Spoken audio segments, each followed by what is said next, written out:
आप सभी को और विश्व भर में फैले भगवान बुद्ध के अनुयायियों को बुद्ध पूर्णिमा की बैसाख उत्सव की बहुत बहुत शुभकामनाएं। ये मेरा सौभाग्य है कि मुझे पहले भी इस पवित्र दिन पर आपसे मिलने, आप सभी से आशीर्वाद लेने का अवसर मिलता रहा है। 2015 और 2018 में दिल्ली में और साल 2017 में कोलंबो में मुझे इस कार्यक्रम से जुड़ने का, आपके बीच आने का मौका मिला था। हां, इस बार परिस्थितियां ही कुछ और हैं, इसलिए आमने सामने आकर के आपसे मुलाकात नहीं हो पा रही। साथियों, भगवान बुद्ध का वचन है, मनो पुब्बम गमा धम्मा, मनोसेट्टा मनोमया, यानी धम्म मन से ही होता है, मन ही प्रधान है, सारी प्रवृत्तियों का अगुवा है।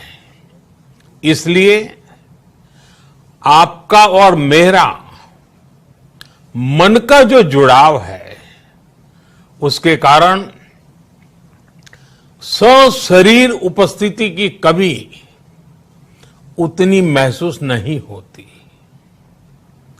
आपके बीच आना बहुत खुशी की बात होती, लेकिन अभी हालात हमें वो परमिट नहीं करते हैं और इसलिए दूर से ही टेक्नोलॉजी के माध्यम से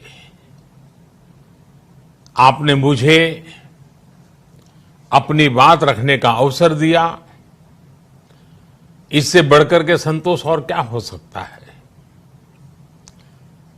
साथियों, लॉकडाउन की इस विकट परिस्थितियों में भी वर्चुअल बैसाख बुद्ध पूर्णिमा दिवस समारोह, इसके इस आयोजन के लिए अंतर्राष्ट्रीय बौद्ध संघ प्रशंसा के पात्र है।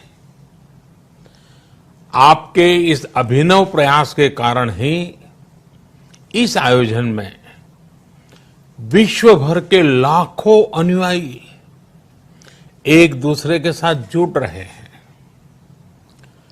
लुम्बिनी, बोधगया, सारनाथ और कुशीनगर के अलावा श्रीलंका के श्री अनुराधापुर स्तूप और वासुदेवा मंदिर में हो रहे समारोहों का इस तरह एकीकरण कितनी अद्भुत कल्पना है, कितना सुंदर दृश्य है। हर जगह हो रहे पूजा कार्यक्रमों का ऑनलाइन प्रसारण होना अपने आप में अद्भुत अनुभव है। आपने इस समारोह को कोरोना वैश्विक महामारी से मुकाबला कर रहे पूरी दुनिया के हेल्थ वर्कर्स और दूसरे सेवा कर्मियों के लिए प्रार्थना सप्ताह के रूप में मनाने का संकल्प लिया है। करुणा से भरी आपकी इस पहल के लिए मैं आपकी सराहना करता हूं। मुझे पूरा विश्वास है कि ऐसे ही संगठित प्रयासों से हम मानवता को इस मुश्किल चुनौती से बाहर निकाल पाएंगे, लोगों की परेशानियों को कम कर पाएंगे। साथियों, प्रत्येक जीवन की मुश्किल को दूर करने के संदेश और संकल्प ने भारत की सभ्यता को, संस्कृति को हमेशा दिशा दिखाई है। भगवान बुद्ध ने भारत की संस्कृति और इस महान परंपरा को बहुत समृद्ध किया है।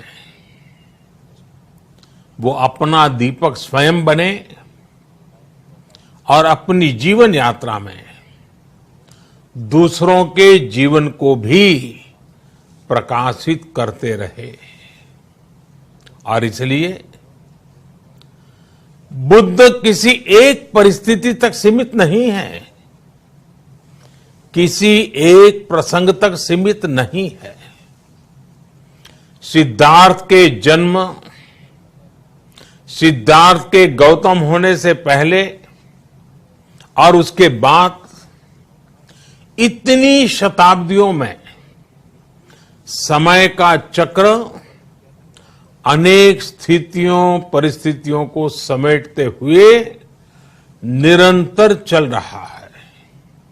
समय बदला, स्थिति बदली, समाज की व्यवस्थाएं बदली, लेकिन भगवान बुद्ध का संदेश हमारे जीवन में निरंतर प्रवाहमान रहा है। ये सिर्फ इसलिए संभव हो पाया है क्योंकि बुद्ध सिर्फ एक नाम नहीं है, बल्कि एक पवित्र विचार भी है। एक ऐसा विचार जो प्रत्येक मानव के हृदय में धड़कता है, मानवता का मार्गदर्शन करता है। बुद्ध त्याग और तपस्या की सीमा है। बुद्ध सेवा और समर्पण का पर्याय है। बुद्ध मजबूत इच्छा शक्ति से सामाजिक परिवर्तन की पराकाष्ठा है। बुद्ध वो है जो स्वयं को तपाकर, स्वयं को खपाकर, खुद को न्योछावर करके पूरी दुनिया में आनंद फैलाने के लिए समर्पित है। और हम सभी का सौभाग्य देखिए, इस समय हम अपने आसपास ऐसे अनेकों लोगों को देख रहे हैं जो दूसरों की सेवा के लिए, किसी मरीज के इलाज के लिए, किसी गरीब को भोजन कराने के लिए, किसी अस्पताल में सफाई के लिए, किसी सड़क पर कानून व्यवस्था बनाए रखने के लिए चौबीसों घंटे काम कर रहे हैं। भारत में, भारत के बाहर ऐसा प्रत्येक व्यक्ति, विश्व के हर कोने में ऐसा प्रत्येक व्यक्ति अभिनंदन का पात्र है, नमन का पात्र है। साथियों, ऐसे समय में जब दुनिया में उथल पुथल है, कई बार दुख, निराशा, हताशा का भाव बहुत ज्यादा दिखता है, तब भगवान बुद्ध की सीख और भी प्रासंगिक हो जाती है। भगवान बुद्ध कहते थे कि मानव को निरंतर ये प्रयास करना चाहिए कि वो कठिन स्थितियों पर विजय प्राप्त करे, उनसे बाहर निकले। थक कर रुक जाना ये विकल्प नहीं हो सकता। आज हम सब भी एक कठिन परिस्थिति से निकलने के लिए निरंतर जुटे हुए हैं, साथ मिलकर काम कर रहे हैं। भगवान बुद्ध के बताए 4 सत्य, यानी दया, करुणा, सुख दुख के प्रति समभाव और जो जैसा है उसको उसी रूप में स्वीकारना, ये सत्य निरंतर भारत भूमि की प्रेरणा बने हुए है। आज आप भी देख रहे हैं कि भारत निस्वार्थ भाव से बिना किसी भेद के अपने यहां भी और पूरे विश्व में कहीं भी संकट में घिरे व्यक्ति के साथ पूरी मजबूती से खड़ा है। लाभ हानि, समर्थ असमर्थ से अलग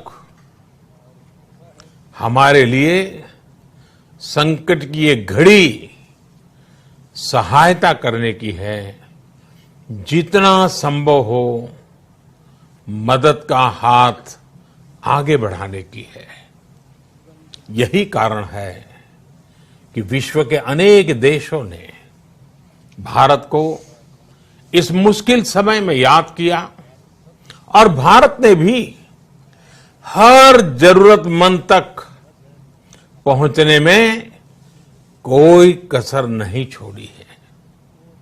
भारत आज प्रत्येक भारतवासी का जीवन बचाने के लिए हर संभव प्रयास तो कर ही रहा है, अपने वैश्विक दायित्वों का भी उतनी ही गंभीरता से पालन कर रहा है। साथियों, भगवान बुद्ध का एक एक वचन, एक एक उपदेश मानवता की सेवा में भारत की प्रतिबद्धता को मजबूत करता है। बुद्ध भारत के बोध और भारत के आत्मबोध दोनों का प्रतीक है। इसी आत्मबोध के साथ भारत निरंतर पूरी मानवता के लिए, पूरे विश्व के हित में काम कर रहा है और करता रहेगा। भारत की प्रगति हमेशा विश्व की प्रगति में सहायक होगी। साथियों, हमारी सफलता के पैमाने और लक्ष्य दोनों समय के साथ बदलते रहते हैं, लेकिन जो बात हमें हमेशा ध्यान रखनी है वो ये कि हमारा काम निरंतर सेवा भाव से ही होना चाहिए। जब दूसरे के लिए करुणा हो, संवेदना हो और सेवा का भाव हो, तो ये भावनाएं हमें इतना मजबूत कर देती हैं कि बड़ी से बड़ी चुनौती से आप पार पा सकते हैं। सुप्पबुद्धम पबुज्जन्ति सदा गौतम सावका, यानी जो दिन रात हर समय मानवता की सेवा में जुटे रहते हैं वही बुद्ध के सच्चे अनुयायी हैं। यही भाव हमारे जीवन को प्रकाशमान करता रहे, गतिमान करता रहे। इसी कामना के साथ आप सभी का बहुत बहुत आभार। इस मुश्किल परिस्थिति में आप अपना, अपने परिवार का, जिस भी देश में आप हैं वहां का ध्यान रखें, अपनी रक्षा करें और यथासंभव दूसरों की भी मदद करें। सबका स्वास्थ्य उत्तम रहे, इसी मंगल कामना के साथ मैं मेरी वाणी को विराम देता हूं। धन्यवाद।